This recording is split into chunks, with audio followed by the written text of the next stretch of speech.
मी आयुष्यामध्ये सार्वजनिक क्षेत्रामध्ये काम करायला विद्यार्थी दशेपासूनच शाहू बाबासाहेब आंबेडकर यांच्या महात्मा ज्योतिबा फुले यांच्या विचारधारेने विद्यार्थी दशेमध्ये चळवळीमध्ये काम करायला सुरुवात केली। नोकरीमध्ये लागल्यानंतर सुद्धा या बहुजन चळवळीमध्ये कामाला सुरुवात केली आणि या बहुजन चळवळीमध्ये काम करता करता आज मला नागपूर विभाग शिक्षक मतदारसंघामधून या महाराष्ट्र राज्याच्या विधान परिषदेमध्ये या महाराष्ट्रामध्ये आत्तापर्यंतच्या निवडणुकांमध्ये विक्रमी मताने या महाराष्ट्र राज्याच्या विधान परिषदेमध्ये निवडून दिलेलं आहे। त्यामध्ये या बहुजन चळवळीमध्ये काम करणाऱ्या या व्यासपीठावर सर्व मान्यवराचं, व्यासपीठाच्या समोरील सर्व मान्यवराचं फार मोठं मुलाचं सहकार्य मला मिळालेलं आहे याची मला जाणीव आहे। कारण या नागपूर विभागामध्ये ज्या बहुजन चळवळीमध्ये काम करणारे कार्यकर्ते, बहुजन चळवळीमध्ये काम करणाऱ्या ज्या काही संघटना आहेत अशा संघटनांचा मला 34 संघटनांनी पाठिंबा दिला। या महाराष्ट्र राज्यामध्ये पहिल्यांदा असं झालेलं आहे, एखाद्या निवडणुकीमध्ये एखाद्या उमेदवाराला एवढ्या मोठ्या संख्येनं पाठिंबा मिळण्याचं प्रथमतः घडलेलं आहे। मी विदर्भ माध्यमिक शिक्षक संघटनेचा अधिकृत उमेदवार, ज्या संघटनेची सुरुवात 1946ला झाली, 75 वर्ष होऊन गेलेले आहेत, देशाच्या स्वातंत्र्याला 75 वर्ष पूर्ण झाले आणि ज्या संघटनेचा मी विदर्भाचा प्रमुख म्हणून काम करतो त्या संघटनेला सुद्धा 75 वर्ष पूर्ण झालेले आहे। त्या संघटनेने मला या नागपूर विभाग मतदारसंघाची अधिकृत उमेदवारी जाहीर केली आणि अधिकृत उमेदवारी जाहीर झाल्यानंतर सगळीकडे मी कामाला सुरुवात केली। तसेही मागील 30 वर्षापासून या संघटनेमध्ये सक्रिय कार्यकर्ता म्हणून काम करत होतो आणि संघटनेने त्याची दखल घेऊन मला उमेदवारी बहाल केली आणि या नागपूर विभागाच्या 6 जिल्ह्यामध्ये कामाला सुरुवात केली। मागील 3 वर्षापासून 3-3.5-4 वर्षापासून एकही दिवस न घरी राहता चंद्रपूरच नव्हे तर या विदर्भातील पूर्व विदर्भातील 6 जिल्हे पिंजून काढले आणि प्रत्येक व्होटर्सपर्यंत जाण्याचा प्रयत्न केला।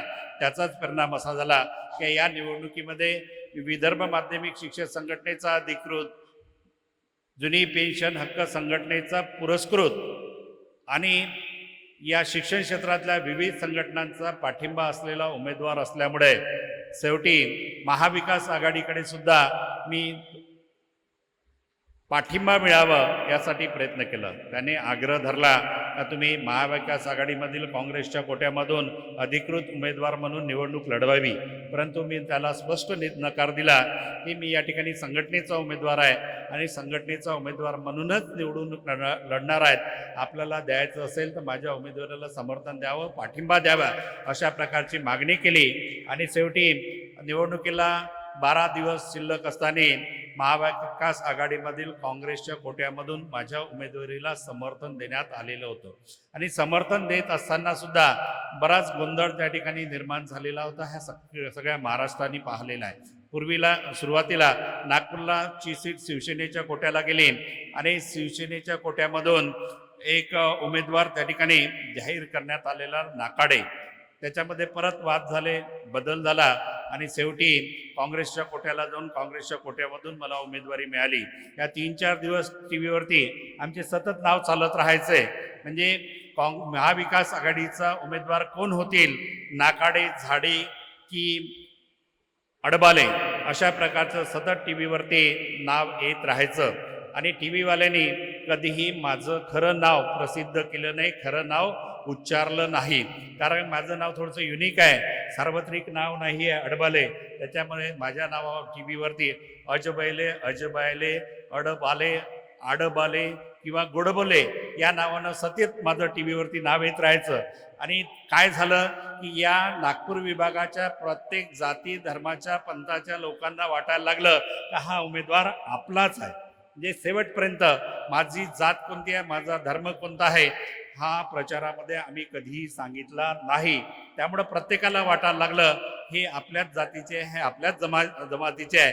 त्यामुळंच या महाराष्ट्रामध्ये या निवडणुकीमध्ये विक्रमी मतानं मला त्या ठिकाणी निवडून येता आलेलं आहे.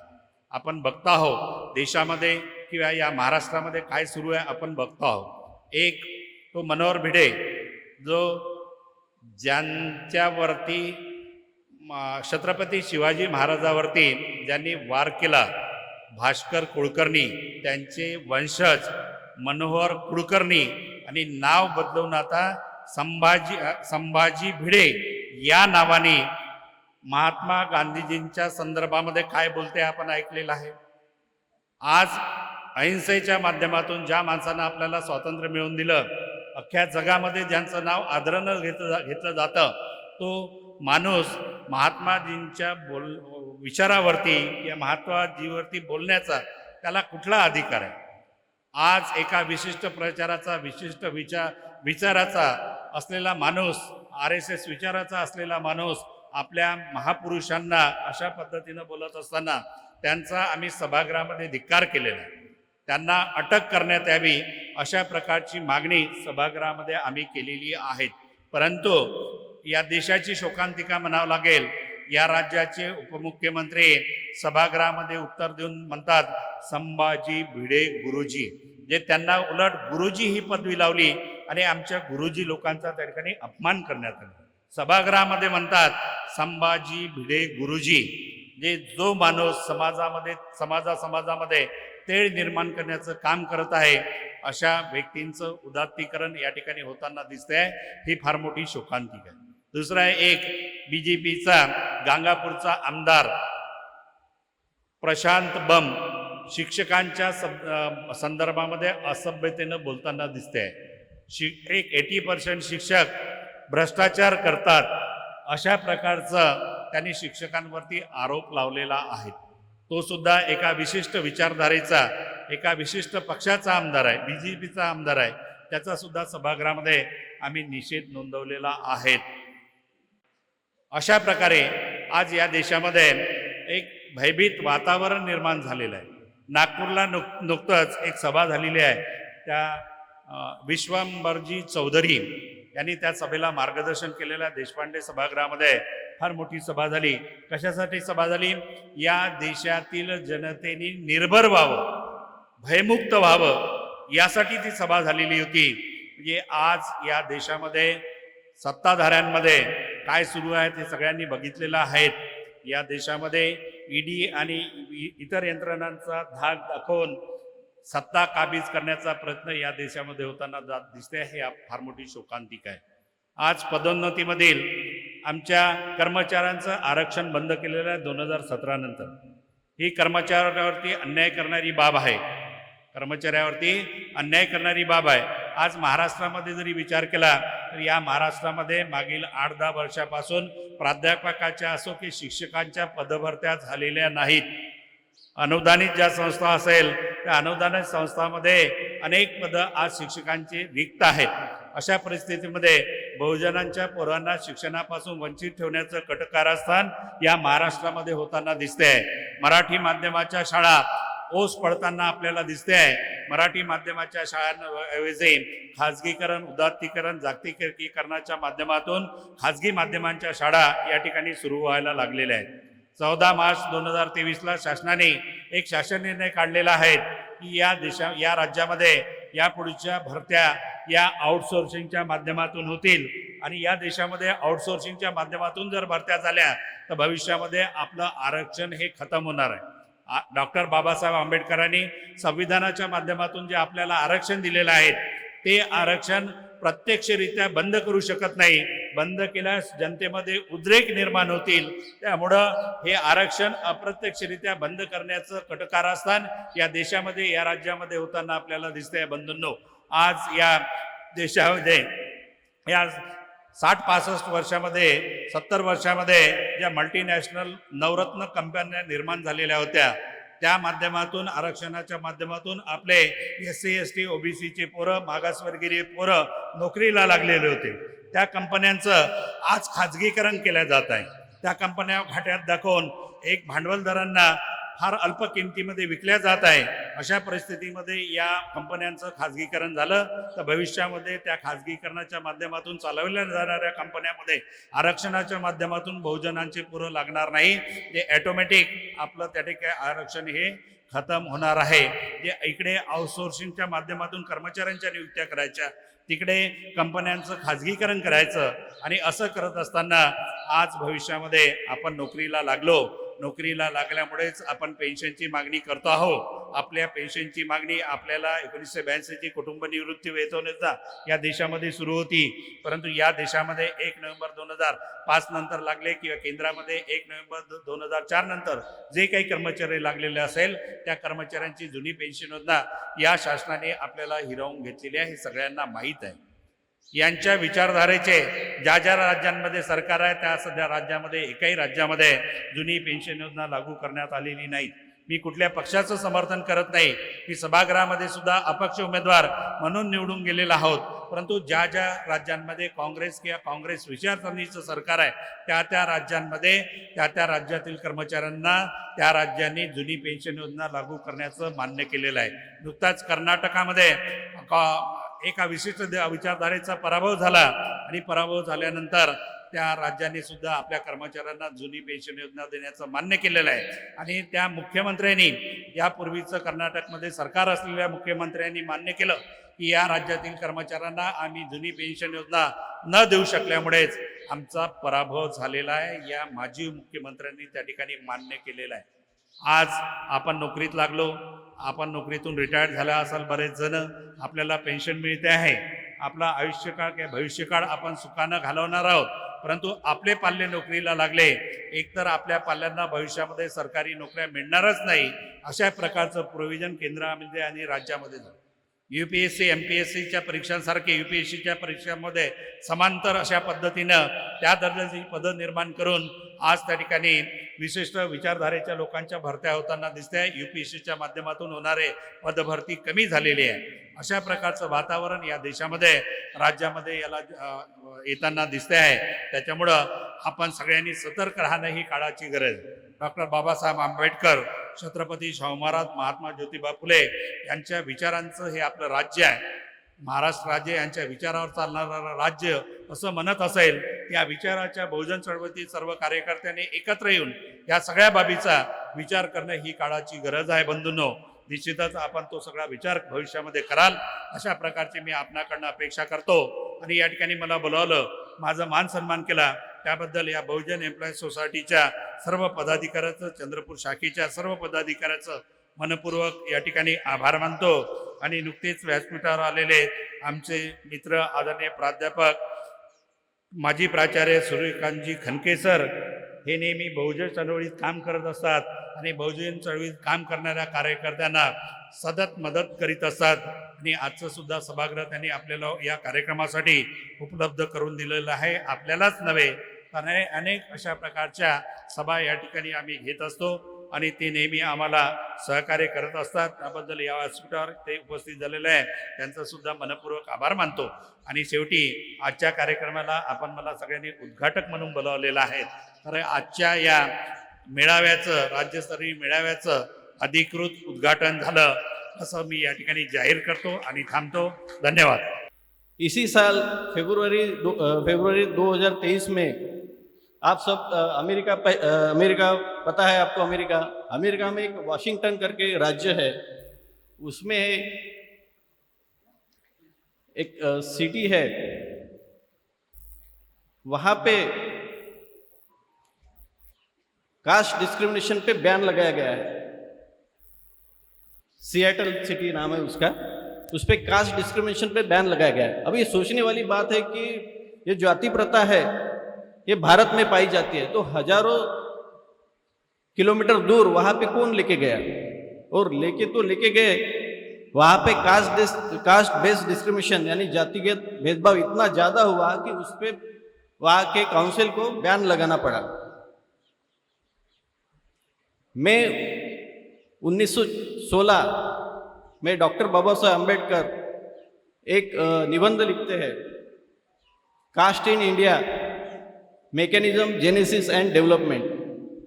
उस समय बाबा साहब अम्बेडकर कोलंबिया यूनिवर्सिटी में पढ़ रहे रहते, उनका जो उम्र है वो सिर्फ 25 साल की रहती है उस समय 1916 में। वो जो निबंध है उसमें कास्ट जो है जाति है वो कैसे निर्माण हुआ इंडिया में और उसका कैसे डेवलपमेंट हुआ उसके बारे में बताते हैं। उसमें वो एक वाक्य कहते हैं कि हिंदू लोग पूरे दुनिया में जहाँ कहीं पे भी जाएंगे वहाँ पे वो जाति प्रथा अपने लेके जाएंगे और ये जो जाति प्रथा की बीमारी है वो पूरे वर्ल्ड में फैलाएंगे। इसलिए मैंने ये अभी आपको जो सिएटल सिटी है उसका उदाहरण दिया है। बाबा साहब ने ये जो बात की थी वो 107 साल पहले कही थी, यानी बाबा साहब की जो दूरदृष्टि है वो अपने को समझ में आती है।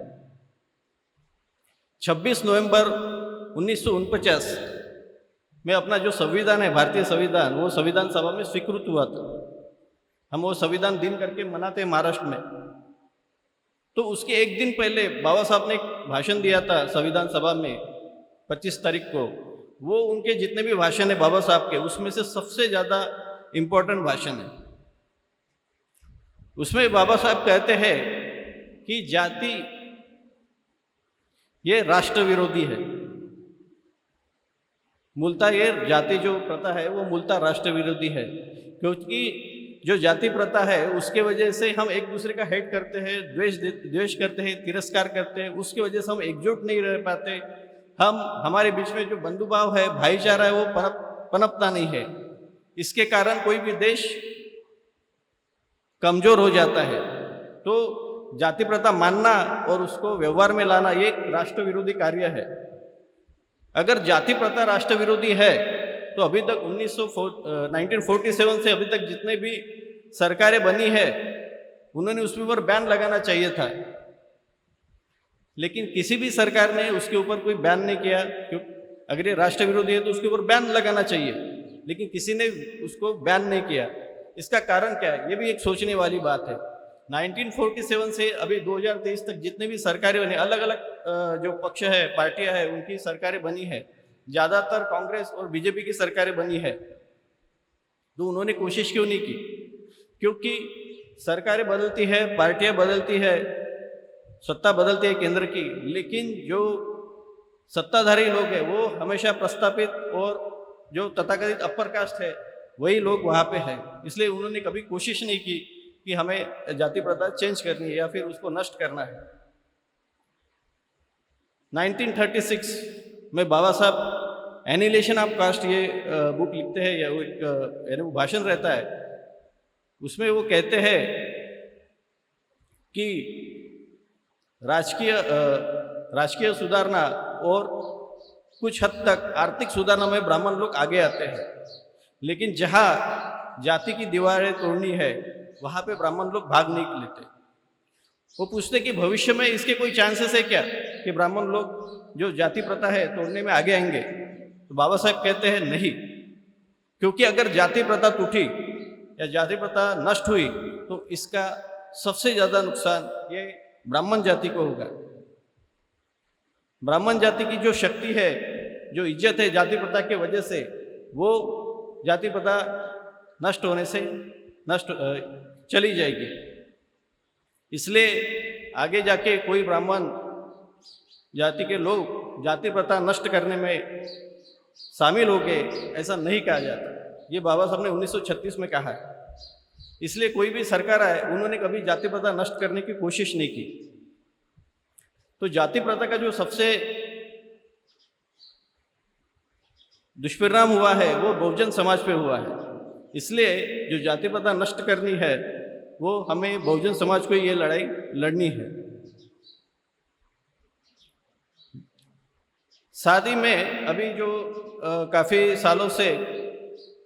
पिछले काफ़ी सालों से ओबीसी की जातिगत जनगणना होनी चाहिए, इसलिए बहुजन समाज के लोग बहुत सारे आंदोलन कर रहे हैं। तो जो मीडिया है वो एक भ्रम फैलाता है, बार बार कह के भ्रम फैलाता है कि अगर जातिगत जनगणना हुई ओबीसी की तो जातिवाद बढ़ जाएगा। ये एक झूठ है, क्योंकि एससी और एसटी की जातिगत जनगणना होती है, लेकिन कभी आपने सुना है कि उसके वजह से जो हमारी कास्ट सेंसस में जो होता है उसकी वजह से अचानक जातिवाद बढ़ गया है? ऐसा नहीं है। तो ये झूठ फैला जाता है। जातिगत जनगणना से क्या होगा कि एक निश्चित संख्या पता चल जाएगी, उसके कारण जो पर्याप्त प्रतिनिधित्व है वो मिलेगा। जो आर्थिक बजट रहता है सरकार का उसमें हिस्सा मिल सकता है। बहुत सारी जो योजनाएं रहती है बहुजन समाज के लिए, जो मागास वर्गीय है उनके लिए, वो लागू हो सकती है। एससी एसटी को ये फायदा मिलता है, लेकिन उसमें भी जो योजनाएं रहती है सरकार की वो भी ईमानदारी से पूरी की नहीं जाती है। जो जाति प्रथा है वो अपने देश को लगी हुई सबसे बड़ी बीमारी है। अगर कोई डॉक्टर है वो बीमारी के बारे में पूछेगा नहीं, उसके जड़ तक नहीं जाएगा, बीमारी की वजह क्या थी, बीमारी कहाँ तक फैली है, कितनी फैली है, अगर वो देखेगा नहीं तो उसका सही से इलाज कैसे कर पाएगा? कभी आपने सुना है कि कोई मरीज को पूछने से उसकी बीमारी और फैलती है क्या? किसी भी मरीज को उसके बीमारी के बारे में पूछने से बीमारी फैलती नहीं है। उसी तरह अगर हम ओबीसी की जातिगत जनगणना करवाए तो उससे कोई जातिवाद बढ़ने वाला नहीं है। अभी जो ये जनगणना का जो विरोध कौन करते हैं?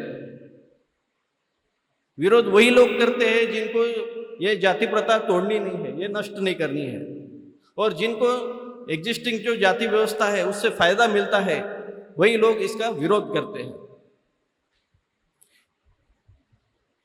अभी अपने देश में देशद्रोह, देशभक्ति का जो माहौल चल रहा है, क्या जो अगर जाति प्रथा एक राष्ट्र विरोधी संस्था है तो उसको मानने वाले और जो पालने वाले हैं जाति प्रथा को, क्या वो देशद्रोही है या देशभक्त है?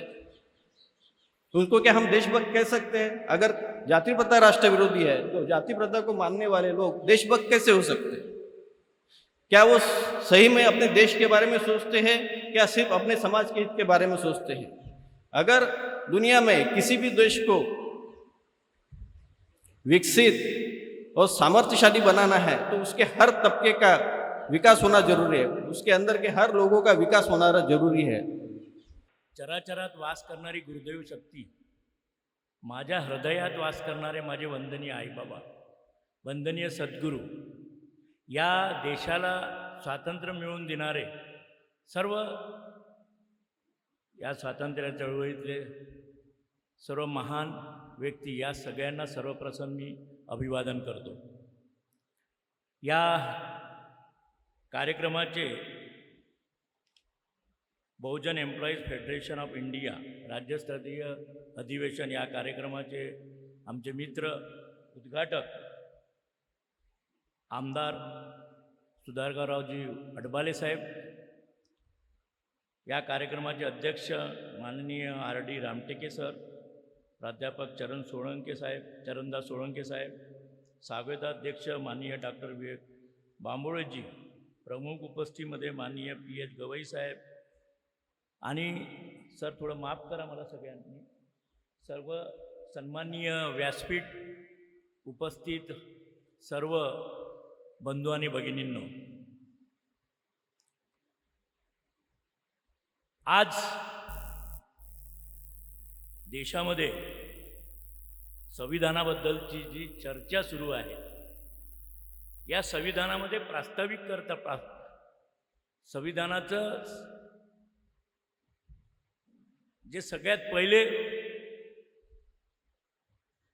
उद्देशिका आहे त्यात आम्ही भारताचे लोक, भारताचे एक सार्वभौम समाजवादी धर्मनिरपेक्ष लोकशाही गणराज्य घडविण्याचा व त्याच्या सर्व नागरिकांस सामाजिक आर्थिक व राजनैतिक न्याय आणखी बरंचसं आहे. आज या गोष्टीला चालू असलेल्या सरकारने न्याय दिला आहे का? जेव्हा आपल्या भारताची राज्यघटना बाबासाहेबांनी सादर केली, ती मंजूर झाली आणि बाबासाहेबांनी सगळ्यात पहिला विषय हा घेतलेला होता की या देशामध्ये जे अंधश्रद्धा होती, कर्मकांड होते, या कर्मकांडांपासून आपला बहुजन समाज कसा बाहेर निघेल यासाठी सगळ्यात पहिले प्रयत्न झालेले आहेत. परंतु आपण लोकांनी किती साथ दिला, किती लोक याच्यातून बाहेर निघालेत. आजही आपण ज्यांना म्हणतो की अंधभक्त, गांधी भक्त, गांधी भक्त नाही, अंधभक्त, आज गांधी भक्ताचा विषय नाही आहे. अंधभक्त का तयार झालेत? राम आला, आता हनुमान आला, कर्नाटकचे लोक बसलेत या ठिकाणी, त्या ठिकाणी हनुमानजीची गदा आली. हे आपल्या राज्यघटनेत विधित आहे का, याचा अभ्यास आपण सगळ्यांनी केला पाहिजे. राज्यघटनेने जे आपल्याला दिलेलं आहे त्या राज्यघटनेप्रमाणे आज देशात कार्य सुरू आहे का? 9 वर्षापासून आता 10वं वर्ष सुरू आहे. या 10व्या वर्षापर्यंत देशातल्या ज्या सार्वजनिक संस्था होत्या त्या सगळ्यांची वाट लावलेली आहे, म्हणजे त्या विकल्या गेलेल्या आहेत. रिझर्व्ह बँक सुद्धा खाली झालेली आहे. असं कुठलंही सेक्टर नाही की जे यांनी संपवलेलं नाही आहे. म्हणजेच या ठिकाणी प्रामुख्याने लोकशाही आहे की भांडवलशाही आहे. बाबासाहेबांनी जेव्हा या कर्मकांडाच्या विरोधात, अंधश्रद्धेच्या विरोधात लढा दिला होता, त्या लढ्यानंतर बाबासाहेबांनी सांगितलं होतं की पुढे येणाऱ्या काळामध्ये आपल्याला भांडवलशाहीच्या विरोधात लढावं लागणार. आणि आज ती परिस्थिती या ठिकाणी निर्माण झालेली आहे. आज त्यांची जेवढी काही या सगळ्या बहुजन समाजाच्या विरोधात जे काही करता येईल ते करण्याची त्यांची संपूर्ण तयारी आहे. आपण म्हणतो की संविधान संपवण्याचं म्हणजे त्यांचा जो काही मनुवाद्यांचा जो या ठिकाणी संकल्प आहे, तो संकल्प पूर्ण करण्याच्या मार्गाने ते सगळे या ठिकाणी कारवाई करत आहे. आपल्याला सगळ्याला लक्षात घेतलं पाहिजे की पुढे येणाऱ्या काळामध्ये या बहुजन समाजाला या आरक्षणाच्या माध्यमातून जितनी संख्या बारी उतनी उसकी भागीदारी ती राहणार आहे का? या ठिकाणी आपल्याला सांगितलं जातं आम्ही याचे कैवारी आहोत, आम्ही ST समाजाचे कैवारी आहोत, SC समाजाचे, OBCचे. मग या जनगणनेचा विषय का घेत नाही ते? म्हणजेच याचा अर्थ असा की भांडवलशाहीच्या माध्यमातून आरक्षण पूर्णतः संपवून टाकणे, आणि अजूनही आपणच लोक त्यांना पूर्णतः सपोर्ट करतो आहे. ही सगळ्यात मोठी, म्हणजे आपण सगळे सुशिक्षित झालेलो आहोत तरी पण आपल्याला हे कळत नाही आहे. आम्ही शिक्षण क्षेत्रामध्ये काम करतो, भाऊसुद्धा आडबाले भाऊ शिक्षण क्षेत्रामध्ये काम करतात.